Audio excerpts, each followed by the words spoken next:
Good morning students, how are you? Today we are starting another new content that is related to the panchayats. Panchayat is a part of local governments. So in India we have adopted the structure of decentralization. So in this system power is divided into different levels, just like a central level, state level and the local level. So whenever power is taken away from the state government and given it to the local government, that is, this system is known as the local system, local level government. So it has two parts. The local government consists two parts. First is the rural and second is the urban government. It is why, because we want to the more develop from the bottom, from the roots of the society. Those people, they live in the village or urban area. So it is the dream of the maximum leaders in India. They want to promote, they want to develop, and they want to really establish democracy. So on that dream we have classified into the levels. So how do the levels have mentioned in our constitutions? So how do they make a legal institution in our India? So there is a journey. So journey will start from here. So first of all we will clear about the three levels of government in our India. That is, the three level is, first is the central level, second is the state level, and third is the local level. Okay, so we have clear about the three levels. So state level is given to the power is central, local level. So this system is known as the decentralization. Clear? And local level also have divided into two parts. That is rural and the urban. Clear? It is why, because we want to make the more solid institute in India. So in the rural institutions we have classified into another three parts. That is the Gram Panchayat. Second is the Panchayat Samiti. And third is the Zilla Parishad. So we have more classified the rural area into three segments. That is the Gram Panchayat, Panchayat Samiti and Zilla Parishad. Just like this, we have also prepared the three-tier system of the urbanization, that is like the municipal corporation, municipal council, and that is municipal board. So just like this, we have the more classified the rural in the three institution and the urban is the also three institution. This is the known as the local government. Okay, so this is changed after amendment, and this amendment is known as the amendment for the local institution. ये एक तरीके से ये एक structure है जो हमने हमारी गवर्नमेंट का बनाया है. अब देखिए इसकी शुरुआत कैसे हुई थी हमारे यहाँ. इसका एक छोटा सा एक अब हिस्टोरिकल बैकग्राउंड केवल यहाँ देखिए. 1882 लॉर्ड रिपन, जिन्होंने इंडिया में सबसे पहले इंट्रोड्यूस किया है, introduce local government in India. Who? Lord Ripon. In which year? 1882. इसीलिए इनको क्या कहा जाता है? Father of local government in India. Who is the father of local government in India? That is the Lord Ripon. In which year? 1882. And after that, Madras provinces started panchayats. Clear? So Madras province has started the provision of the panchayat. Clear? This is the historical background. And after the article 1990 and 1935, we have made it a like a sure ki there should be a panchayats. Okay. So this system occurred in the Indian politics before the constitution, but after the constitution we will see कि one another important thing कहाँ पर इसको सबसे पहले डाला गया हमारे constitution में। तो सबसे पहले अगर हम बात करें, I am giving a very little introduction, that is the article 40। किसी को याद है आर्टिकल 40 कहाँ पर आता है? ये DPSP, directive principle of the state policy में पहली बार पंचायत वर्ड यूज किया गया है। Okay, which article? आर्टिकल 40, यानी हमारे कॉन्स्टिट्यूशन में इस तरीके से जो वर्ड यूज किया गया है that is the panchayat.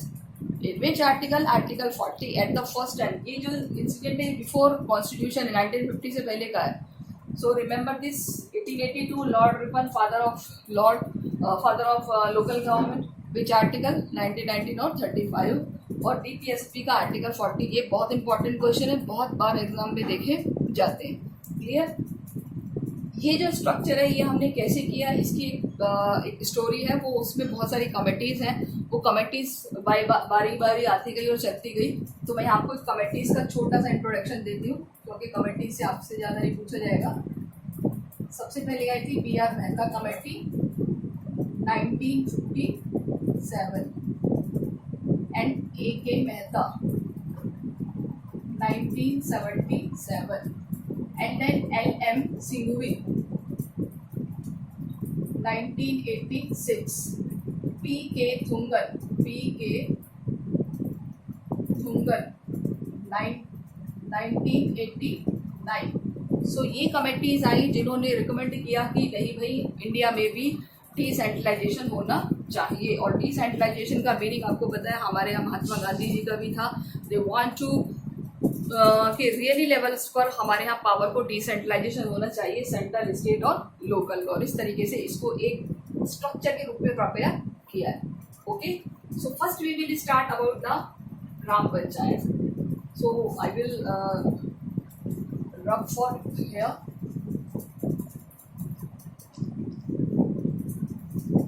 Yes, अब देखिए हमारे यहाँ 2 अमेंडमेंट हुए हैं।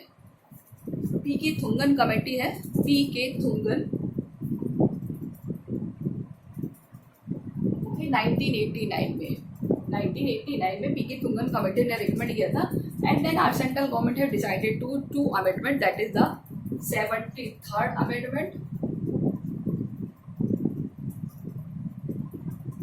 And 74 amendment. देखिए 2 अमेंडमेंट हुए हैं हमारे यहाँ पर, 73rd और 74। बहुत ध्यान से सुनिए। 73rd हुआ था रूरल गवर्नमेंट के लिए, रूरल मतलब गांव की सरकार के लिए, और ये दोनों अमेंडमेंट हुए हैं 1992 में। In which year? 1992। Clear? And one another thing that is, मैं यहाँ पे थोड़ा सा स्पेस और बता देती हूँ, जिला परिषद को छोटा कर देते हैं। जिला परिषद, यहाँ पर भी हम म्यूनिसिपल का थोड़ा सा रास्ता ले लेते हैं। यहाँ पे बीच में कुछ और इम्पोर्टेंट थिंग लिखनी होगी, म्यूनिसिपल कॉर्पोरेशन। तो यहाँ हम अगर बात करें आर्टिकल्स की, तो यहाँ आर्टिकल्स सेट कर दिए हैं। आर्टिकल्स 243 से लेकर 243ZG, ये सारे आर्टिकल्स हमारे यहाँ पर सेट कर दिए। देखिए ये अमेंडमेंट किया गया है 73rd और 74th, इन विच ईयर 1992। अब इसको चेंज कर दिया है, यानी हमने इसको लीगल इंस्टीट्यूट बना दिया थ्रू द अमेंडमेंट। हमने इसको एक आर्टिकल में सेट कर दिया, और आर्टिकल है 243। देखिए यहाँ पर आर्टिकल 1 है, लेकिन इसमें बहुत सारे इसके सब पार्ट है। ये कैसे होते हैं तो मैं आपको दोबारा से लिख के बताती हूँ। मेन 243, आर्टिकल 243 और 243A से 243ZC। क्लियर? तो इस तरीके से ये एक आर्टिकल का पैरामीटर है जो इसमें सेट कर दिया है, यहाँ पर भी और यहाँ पर भी। अब यहाँ पर हम कितने आर्टिकल्स देखते हैं, यहाँ के आर्टिकल्स देखिए। 243 से लेकर 243 ओ, क्लियर, 243 फिर 243 ए से ओ तक, 243 ए, 243 बी, 243 सी, इस तरीके से प्रोविजंस है। जस्ट लाइक 243 पी से लेके 243 जेड जी तक आर्टिकल यहाँ सेट कर दिए। तो यानी अब इनको बिल्कुल ही कॉन्स्टिट्यूशनली डिजाइन प्रिपेयर कर दिया है। अब हम बात करते हैं चैप्टर पार्ट। कॉन्स्टिट्यूशन की कौन से पार्ट में है ये? पार्ट 9। यहाँ हम बात करें तो ये है पार्ट 9A। देखिए ये है हमारी अर्बन गवर्नमेंट, यानी शहर की गवर्नमेंट, अर्बनाइजेशन, नगरीय जिसको कहते हैं। ये है हमारी ग्रामीण सरकार, यानी गांव की सरकार, रूरल, क्लियर। तो पार्ट 9 में, और इसका नाम रख दिया इस पार्ट का पंचायतें, और इसका नाम रख दिया म्यूनिसिपैलिटीज। जैसे चैप्टर का नेम होता है ना, ऐसे जस्ट लाइक दिस।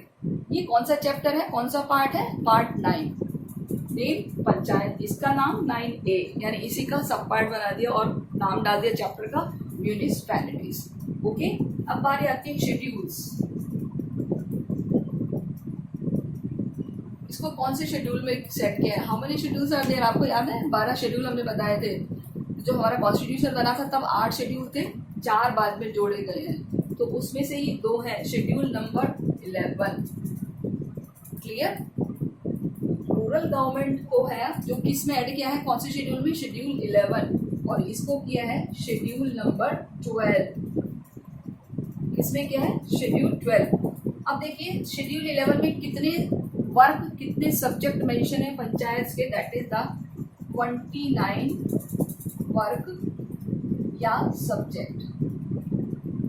जैसे हम कहते हैं ना कि union list, state list, concurrent list, just like this, कि पंचायत भी कितने तरह के काम करेगी, तो वो सारे मेंशन कर दिए जाने चाहिए। तो वो उन्होंने 29 kind of work are mention in the schedule number 11।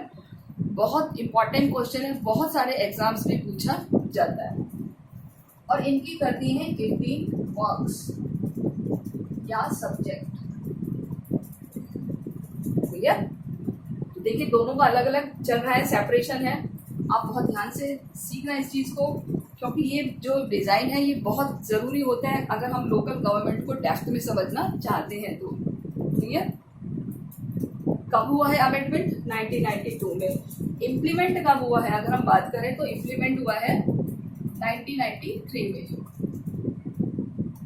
Implement 1993, यानी कि ये जो एक डिज़ाइन हमने तैयार किया था कॉन्स्टिट्यूशन अमेंडमेंट का, ये इम्प्लीमेंट कब हुआ है? 1993 में।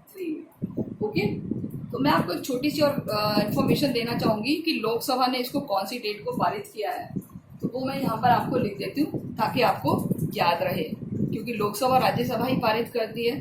तो लोकसभा ने 22 दिसंबर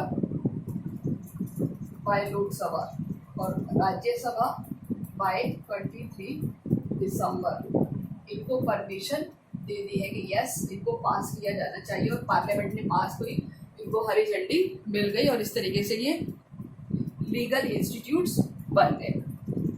ओके, अब हम बात करते हैं, ये शेड्यूल्स हो गए, सब्जेक्ट्स हो गए, पार्ट हो गए, आर्टिकल्स हो गए, ये तो हो गया इसका कॉन्स्टिट्यूशनल प्रोविजन। अब इसमें एक और प्रोविजन दिया गया है यहाँ पर जो बहुत इंपॉर्टेंट है, ग्राम सभा, दैट इज 243A। ये याद रखना, ये भी बहुत इंपॉर्टेंट है कि पंचायत में ग्राम सभा का प्रोविजन कहाँ दिया हुआ है? 243A। इसकी मीटिंग्स कितनी बार होती है? 2 टाइम्स, एटलीस्ट मिनिमम 2 टाइम इसकी मीटिंग्स होनी जरूरी है। और इसके मेंबर्स कौन होते हैं? All the voters of the village are the member of gram sabha, clear. अब हम बात करें इलेक्शन या टेन्योर, तो पता है हमें कितना होता है? 5 ईयर, यानी कि जब भी कोई इलेक्शन होते हैं तो कितने के लिए होते हैं? 5 साल के लिए होते हैं। इलेक्शन कौन कराते हैं? इलेक्शन कराते हैं इलेक्शन कमीशन, यानी जो स्टेट इलेक्शन कमीशन है वो यहाँ पर इलेक्शन कंडक्ट कराते हैं, उनके सुपरविजन में वोटर लिस्ट प्रिपेयर होती है, एंड देन सारा जो इलेक्शन के लिए प्रोसीजर है वो हुआ था। अब देखिए ये चीज़ यहाँ पर भी सेम है, यहाँ पर भी सेम है। ओके, तो कोई बहुत ज़्यादा डिफरेंस नहीं है। अब हम बात करते हैं फाइनेंस कमीशन की। तो यहाँ पर एक फाइनेंस कमीशन होता है जो क्या करता है, फाइनेंस के लिए जो भी सेंट्रल लेवल्स लोकल लेवल्स पर जो फाइनेंस का सिस्टम होता है वो देखता है। मैं यहाँ लिख रही हूँ फाइनेंस कमीशन।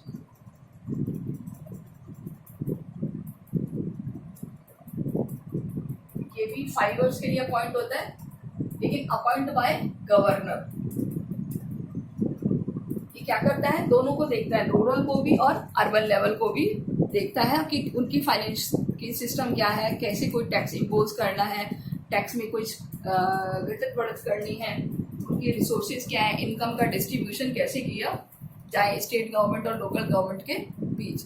तो इस तरीके से ये बहुत सारे प्रोविजंस को ऑब्जर्व करता है फाइनेंस कमीशन।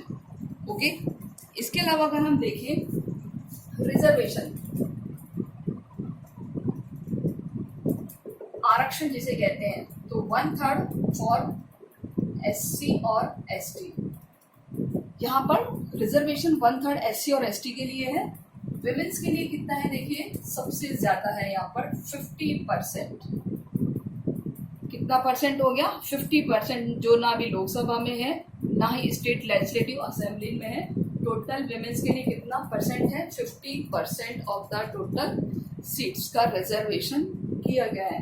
पहले इनका भी 1/3 था, यानी कि ओल्ड क्या था 1/3 सीट्स, बट अब कितना हो गया है 50%। Clear? So it is a greatest award and it is a very important knowledge. Clear? इस तरीके से ये हमारा जो पंचायत का एक प्रोविजन है, इसको त्रिस्तरीय संरचना कहते हैं। इसको कहते हैं हमारा 3 टायर स्ट्रक्चर। 3 टायर मतलब 3 स्तरीय संरचना, जिसमें बहुत सारी कमिटीज ने अपना रिकमेंड किया है, एंड आफ्टर दैट इनको कॉन्स्टिट्यूशनली प्रोविजन दिया गया है। ठीक है, और ये इसका कॉन्स्टिट्यूशनली प्रोविजन है। 3 लेवल्स हैं, ग्राम panchayat, panchayat samiti, zila parishad. They are count in the rural and in the urban, that is the municipal corporation, council and the board. ये क्लासिफाइड किया जाता है according to on the basis of population.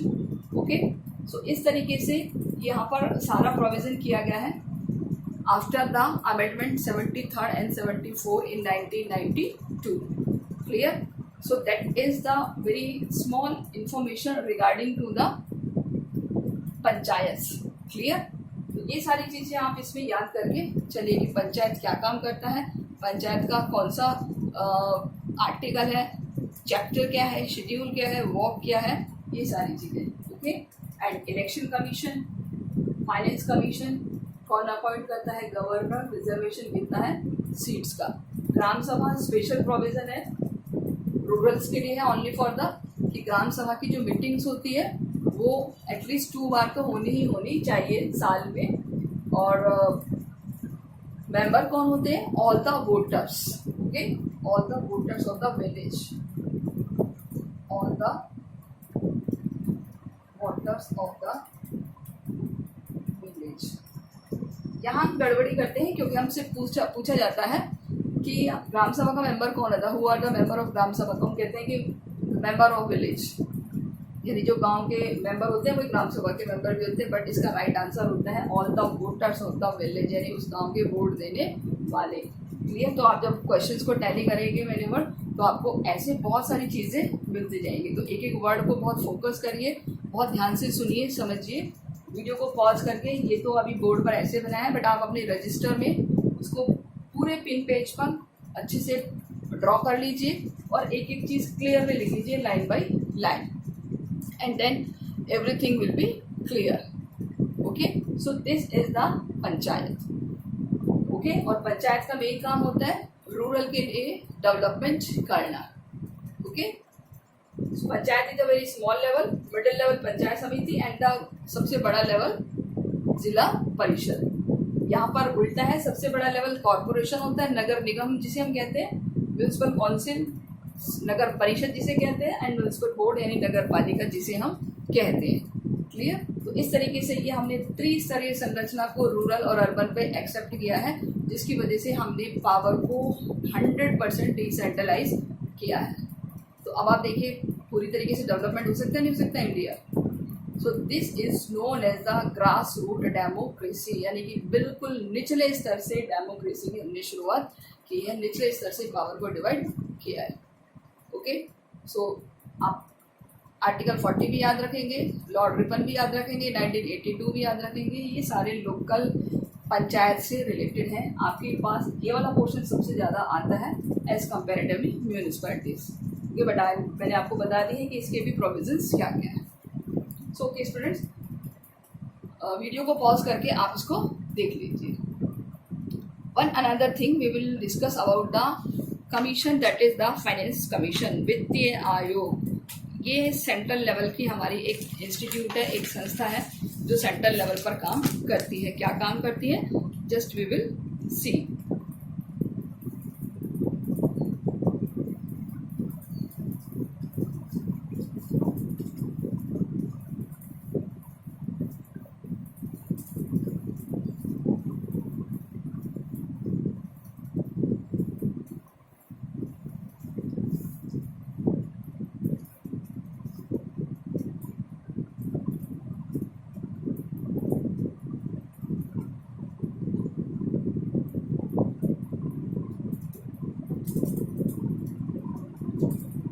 इसे कहते हैं वित्त आयोग, फाइनेंस कमीशन। देखिए क्या क्या करता है ये फाइनेंस कमीशन हमारे कंट्री में है, जो फ्रॉम द बिगिनिंग है, बट ये नॉन कॉन्स्टिट्यूशनल है, लेकिन बनाई गई है हमारे यहाँ पर। फाइनेंस कमीशन जैसे इसके नाम से ही पता चल रहा है, ये क्या करती है, फाइनेंस से रिलेटेड जो भी काम होते हैं सेंट्रल गवर्नमेंट के, स्टेट गवर्नमेंट के, उनको ये देखता है। तो फर्स्ट अगर हम बात करें तो हमारे यहाँ फर्स्ट फाइनेंस कमीशन के पर्सन थे KC. Niyogi, KC. Niyogi. Clear. ये है 1952 से 1957 तक फर्स्ट फाइनेंस कमीशन। यानी हमारे देश में ये कॉन्स्टिट्यूशन के बाद बनाया गया है। तो दैट इज कि कुछ ऐसी बॉडीज जो कॉन्स्टिट्यूशनली डिज़ाइन की गई है लेकिन बनाई गई है कॉन्स्टिट्यूशनली बेसिस पर, फाइनेंस कमीशन। और फाइनेंस कमीशन को जो अपॉइंट करता है, इनके मेंबर्स को, वो कौन करता है, appointed by president of India. अगर हम इसके टेन्योर की बात करें तो वो होता है 5 ईयर, 5 साल। क्लियर। यानी कि जो टेन्योर होता है वो 5 ईयर के होते हैं। इसमें अगर हम बात करें मेंबर्स, तो 1 finance commissioner plus 4 other members, तो टोटल होते हैं 5 मेंबर्स। क्लियर। हमने शॉर्ट में लिखा है 1 finance commissioner plus 4 other members, तो that is the 5 members. Present में है mister N.K. Singh, present FC के जो फाइनेंस कमीशन है N.K. सिंह। ओके, तो ये हमें याद रखना है। अब हम बात करते हैं इसकी ड्यूटीज़ की, क्या करता है, यानी इसके फंक्शंस, जो कि सबसे इम्पोर्टेंट है। फंक्शन ऑफ द क्या बोलते हैं इसे, फाइनेंस कमिश्नर। क्या काम करता है, सबसे पहला distributed between union and state, distribution between union and state, union और स्टेट के बीच net proceeds of the taxes, net of tax, यानी कि टैक्स से जो भी हमें रेवेन्यू मिली है, प्रोसीड्स मिला है, उसको डिस्ट्रीब्यूट करना, which are divisible between the union and state, यानी कि यूनियन और स्टेट के बीच उसको डिस्ट्रीब्यूट करना। इसके अलावा govern to the grant aid of a revenue state of the consolidated fund of India. इसके अलावा ग्रांट्स के लिए रिकमेंड करना, ग्रांट्स एड किसको देना, grants aid of a revenue of the state,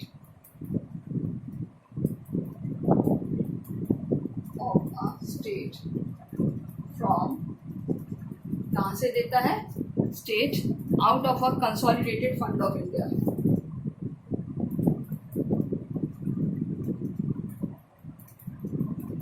fund यानी भारत का जो राष्ट्रीय खजाना है, संचित निधि है, उसमें से फंड अलॉट करना. And the measure of argument consolidated fund of state any other matter refer to the commissions by the president in the sound of finance. जो कि फाइनेंस से रिलेटेड कोई भी मैटर है, that is to discuss with the president. Okay, यानी कि any other matter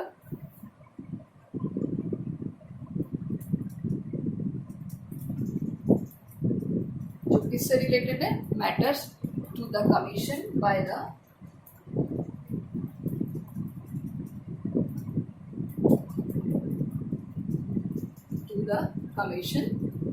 the president related to the finance. यानी कि अगर कोई फाइनेंस से रिलेटेड मैटर है तो उसके बारे में प्रेसिडेंट को उस मैटर को रेफर करना. सो this is the finance commission, वित्तीय आयोग. ओके, सो हमारे कॉन्स्टिट्यूशन के आर्टिकल 280 में provision for the constitution finance commission with in, पहले ये 2 years का था बट 5 साल को इसको कर दिया. यानी कि इसका अगर हम टेन्योर याद रखेंगे तो कितना है, that is the 5 year. Okay, तो फर्स्ट फाइनेंस कमीशन के सिंह होगी और एट प्रेजेंट एन के सिंह, जो कि 15th पे है, 15th फाइनेंस कमिश्नर, 15वें वित्त आयोग के अध्यक्ष हैं. ठीक है, यानी वर्तमान में 15वें ये अध्यक्ष हैं एन के सिंह. क्लियर. इस तरीके से आपको ये याद रखना. टोटल मेंबर्स कितने होते हैं, 5 मेंबर्स, 1 मेन मेंबर, 1 हेड होता है, बाकी 4 अदर मेंबर होते हैं. 10 और 5 ईयर होता है. Recruitment by the president of India first, ये थे, ये मेन फंक्शन है. सो स्टूडेंट्स, आज के लिए इतना ही. And if you have any problem then you can consult to me. I hope so you are getting more and more advantage, benefit from these lectures. Okay students, take care, goodbye.